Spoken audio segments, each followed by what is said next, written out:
নমস্কার, আমি স্মৃতি। বড়দের প্রণাম আর ছোটদের স্নেহ জানিয়ে শুরু করছি একটি নতুন ভিডিও। এখন বাজে বিকেল 4:30। দুপুরের খাওয়া দাওয়ার পর কিছুটা সময় আমরা সবাই একটু বিশ্রাম নিই। তবে সেই বিশ্রামটা কখনোই আমার কাছে ঘুম নয়, কারণ দুপুরবেলা খাওয়া দাওয়ার পর সেই যে একটা লম্বা চওড়া অনেকেই ভাত ঘুম দেয়, আমার সেই ঘুমটা আসতেই চায় না। একেবারেই যে কোনো দিন ঘুমাই না তা নয়, কোনো দিন যখন ভীষণ টায়ার্ড থাকি সেদিন হয়তো ঘুমটা চলে আসে, তাও ওই 10 থেকে 15 মিনিটের জন্য। কিন্তু ওই একটানা 1 থেকে 2 ঘন্টা সময় অনেকেই দুপুরে ভাত খাওয়ার পর ঘুমিয়ে নেয়, সেটা আমার হয় না। আর বলতে পারো বেশিরভাগ ক্ষেত্রেই আমি ঘুমোতে চাই না, কারণ তাহলে রাতের দিকে ঘুমটা আসতে দেরি হয়। দুপুরের খাওয়া দাওয়ার পর হাতে বেশ অনেকটাই সময় থাকে, আর সেই সময় আমি এই ইউটিউবের কাজগুলো করে থাকি। প্রচুর সময় লাগে এই কাজগুলো করতে। যেমন ধরো ভিডিও এডিট করা, একটা অনেক বড় ভিডিওকে কেটে কেটে 10 থেকে 12 মিনিটের মধ্যে নিয়ে আসা, তারপর তাতে ভয়েস দেওয়া, এরপর সম্পূর্ণরূপে সেটাকে একটা ভ্লগে রূপান্তরিত করা। এই কাজগুলো অবশ্যই ভীষণ সময় সাপেক্ষ এবং অনেকটা ধৈর্যের ব্যাপার, এবং আমি চাই আমার এই কাজগুলোর সময় কেউ যেন আমার কাজে ব্যাঘাত না ঘটায়। আর সেই কারণে এই সময়টাকেই আমি বেছে নিই, কারণ এই সময়টা বাড়িতে ওরা কেউই থাকে না, ফলে আমি শান্তি মনে আমার কাজগুলো করে নিতে পারি। আমার যেটা মনে হয় প্রত্যেকটা কাজের জন্যই একটা নির্দিষ্ট সময় বরাদ্দ রাখা দরকার, এবং প্রতিদিন যখন আমি সেই কাজটা সেই নির্দিষ্ট সময়ের মধ্যেই করব, তখন আমি আমার জীবনটাকে একটা ডিসিপ্লিন বা একটা রুটিনের মধ্যে রাখতে পারবো। এই ডিসিপ্লিন বা রোজ একই রকম রুটিনে চলা কখনোই কিন্তু একঘেয়েমি ব্যাপারটা নিয়ে আসে না। অনেকেই হয়তো বলবে ওই তো জীবন, রোজ সকালে ঘুম থেকে উঠে ওই একই কাজ একই জিনিস প্রত্যেক দিন, নির্দিষ্ট সময় নির্দিষ্ট কাজ, এটা জীবনকে একঘেয়ে করে দেওয়া ছাড়া আর কিচ্ছু নয়। কিন্তু যারা এই কথাটা বলছো তারা একবার এই রুটিনের মধ্যে নিজেকে নিয়ে এসে দেখো, তোমরা পরিবর্তন, পার্থক্য এবং সব কিছু যা যা তোমার জীবনে হবে নিজেই বুঝতে পারবে। এবং সেদিন আমার ভিডিওতে এসে কমেন্টে বলেছো তুমি ঠিক কতটা উপকৃত হয়েছ। দেখো, প্রত্যেকটা মানুষ আলাদা, প্রত্যেকটা মানুষের চাহিদা, রুচিবোধ সব কিছু আলাদা। তাই আমার সাথে তোমার বা তোমার সাথে আমাকে মিলিয়ে দিলে কোনো মতেই তো সেটা সম্ভব নয়, তাই না? তাই তোমার যেটা ভালো লাগে সেটা তোমার ভালো লাগা, আমার যেটা ভালো লাগে সেটা আমার ভালো লাগা। আমি ডিসিপ্লিনে থাকতে ভালোবাসি, আমি এইভাবে রুটিন করেই নিজের জীবনটা কাটাতে ভালোবাসি, এবং সত্যি কথা বলতে কি এতে আমি ভীষণ ভালো আছি। আমার পরিবারের কয়েকজন বন্ধু আমাকে জিজ্ঞেস করেছিল এই যে অ্যাকোরিয়ামটা, এর গাছগুলো আর্টিফিশিয়াল নাকি রিয়াল। না গো, এগুলো আর্টিফিশিয়াল নয়, এগুলো অরিজিনাল গাছ। আর এর পরিচর্যার জন্য এই যে এখানে রয়েছে তার ওষুধপত্র। আর শুধু এই কটা নয়, আরও প্রচুর রয়েছে, দাঁড়াও তোমাদের দেখাচ্ছি। আর এই ব্যাপারে শৌখিনতা বা এই পুরোটাই পরিচর্যার দায়িত্বে আমার হাজবেন্ড। তার ভালোবাসা এবং শৌখিনতা এই জিনিসগুলোর উপর ভীষণ। এদিকে বিকেল ঘুরিয়ে সন্ধে পড়ল যে।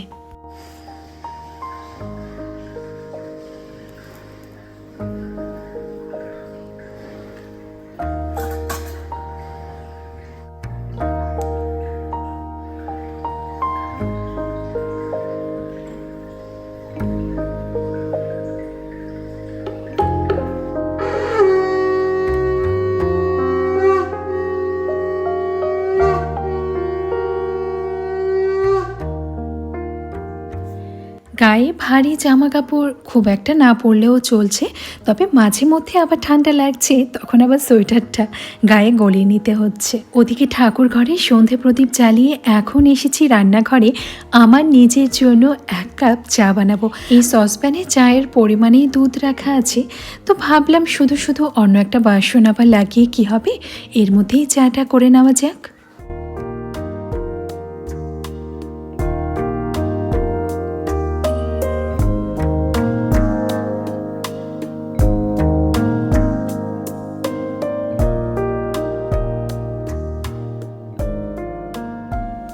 এদিকে চা হোক, ওদিকে আমি একটু গরম জল করে নিচ্ছি। গরম মানে একটু উষ্ণ জল। প্রতিবারই চা খাওয়ার আগে আমি এরকম 1 গ্লাস উষ্ণ গরম জল খেয়ে নিই। প্রতিবার মানে ওই সকাল সন্ধে এই দুবেলাই আমি চা খাই। আর সকালবেলা খালি পেটে 1 গ্লাস উষ্ণ জল খাওয়া তো ভীষণ ভালো। আর তাছাড়া সন্ধেবেলা এই সকাল সন্ধে দুবেলা 2 গ্লাস উষ্ণ জল আমি খেয়ে থাকি। চাটা যে কি মারাত্মক নেশায় ধরেছে আমায়, জানো তো আগে এতটা চায়ের নেশা আমার ছিল না। হ্যাঁ, খেতাম, চা খেতে বরাবরই ভালোবাসতাম, তবে এই নেশা জিনিসটা ছিল না যে সকালবেলা ঠিক এই টাইমটা এলেই চা খেতেই হবে, না হলে মনে হচ্ছে যেন কাজ এগোচ্ছেই না, বা সন্ধ্যের পর সেই একই অবস্থা, এই ব্যাপারটা ছিল না। এটা ধরো ওই 5-6 বছর ধরে হয়েছে। যে কোনো জিনিসেরই নেশা করে নেওয়াটা কিন্তু ভালো নয়, সেটা আমি নিজেও বুঝতে পারছি এখন। আর সেই কারণে শীতলা ষষ্ঠীর দিন কী যে অসুবিধে আমার হয়েছিল। আসলে শীতলা ষষ্ঠীর দিন তো সব আগের দিনে রান্না করা বাসি খাবার খেতে হয় এবং গরম কিচ্ছু সেদিন খাওয়া যায় না, ফলে চাটা কেমন করে খাবো। আর ব্যাস, সকালে চাটা না খেলে আমার দিন শুরু করাই মুশকিল। যদিও রক্ষে সেদিন রান্না বান্নার কোনো চাপ ছিল না এবং আমি বাকি কাজকর্ম থেকেও নিজেকে সেদিন সরিয়ে রেখেছিলাম। একটা জিনিস খেয়াল করে দেখবে, তুমি যদি পুরোটা দিন কোনো একদিন রেস্ট নাও বা কোনো কাজকর্ম না করো, পরের দিন দেখবে সেই কাজের প্রতি তোমার আগ্রহ এবং এনার্জি অনেকটা বেড়ে যাবে। আর সেই দিনটা তখন চটপট চটপট করে আমরা প্রচুর কাজ করে নিতে পারি এবং সেই দিন কাজ করতে কিন্তু আনন্দও হয়, ভালোও লাগে। এই যে দেখছো, আমার চায়ের সঙ্গী আমি নিজেই। কি যে ভালো লাগে এই সময়টা। এটা একটা অনুভূতি, একটা ভালো লাগার অনুভূতি, একটা ভালোবাসার অনুভূতি। আর আমার এই অনুভূতির মূল্য শুধুমাত্র তার কাছেই গ্রহণযোগ্য যে আমার মতো।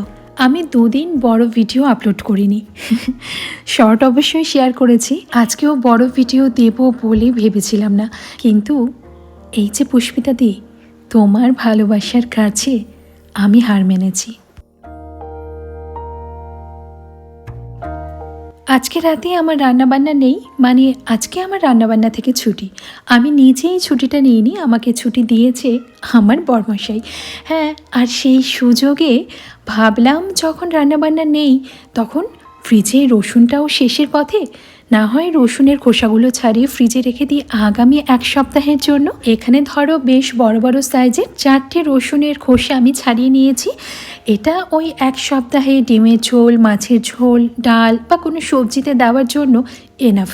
কিন্তু যদি এর মধ্যে মাংস রান্না হয় তাহলে একদিনেই শেষ। এরকম ছোট ছোট বোতলগুলোতে রসুন ফ্রিজে রাখার অনেক সুবিধে রয়েছে। প্রথমত, বোতলের ঢাকনাটা এতটাই প্যাচ রয়েছে যে কোনোভাবেই ভেতরের গন্ধটা বাইরে আসবে না, মানে ফ্রিজের ভেতরটাও গন্ধ হবে না। আর জিনিসটা যেহেতু সরু এবং ছোট লম্বাটে টাইপের, সেই কারণে না ফ্রিজের মধ্যে জায়গাও কম লাগবে।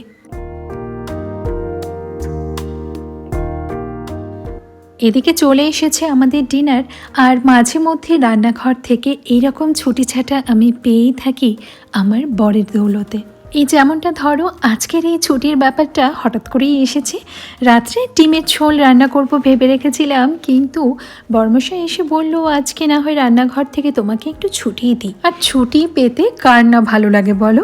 ব্যাস, অমনি আমার মুখে লম্বা চওড়া একটা হাসি ফুটে উঠলো, আর কি অর্ডার করা যায় সেটা সিলেক্ট করতে বসে পড়লাম। তবে হ্যাঁ, রান্নাঘরে রান্নার কাজটা করিনি ঠিকই, কিন্তু কয়েকটা কাজ ছিল যেগুলো পড়েছিল। এই রান্নার সময়টার মধ্যে আমি সেই কাজগুলোকে গুছিয়ে নিয়েছি এবং তার ফলে আমার সেই কাজগুলো গুছিয়ে রাখা হয়ে গেল। আমার বাড়ির সবাই খেতে ভীষণ ভালোবাসে, তাই খাবারের প্রতি আমাদের অরুচি নৈব চ। জানি বাইরের খাবার তেল মশলা একটু বেশি তো থাকেই, কিন্তু রোজ তো এটা আমাদের পাতে পড়ছে না, তাই নিজের শরীরের উপর খেয়াল রেখে মাঝে মধ্যে একটু একটু খাওয়া যেতেই পারে। এদিকে আমি আমার ডিনারের প্লেটটা সাজিয়ে নিচ্ছি, বাকিরা অলরেডি খেতে বসে গেছে। ভিডিও করার জন্য আমার একটু দেরি তো হয়েই যায়, তবে আমার যতক্ষণ খাওয়া না হচ্ছে ততক্ষণ ওরা কিন্তু আমাকে সঙ্গটা দেয়। এই ছোট্ট ছোট্ট পাওয়াগুলো থেকেই তো প্রতিটি সম্পর্ক গভীর হয়। আর আমরা খুব বেশি কি চাই বলো তো? পরিবারের ভালোবাসাটাই তো চাই। সেই চাওয়াটা যেদিন দেখবে পরিপূর্ণ হয়ে গেছে, সেদিন ভাববে তুমি জিতে গেছো তোমার সংসারে। সবার সাথে সাথে আমি আমার ডিনার প্লেটটাও সুন্দর করে সাজিয়ে গুছিয়ে নিয়েছি। এবার হবে রসনার তৃপ্তি। ভিডিওটা এখানেই শেষ করি। সবাই খুব ভালো থেকো, সুস্থ থেকো, নিজের খেয়াল রেখো, নিজেকে যত্নে রেখো।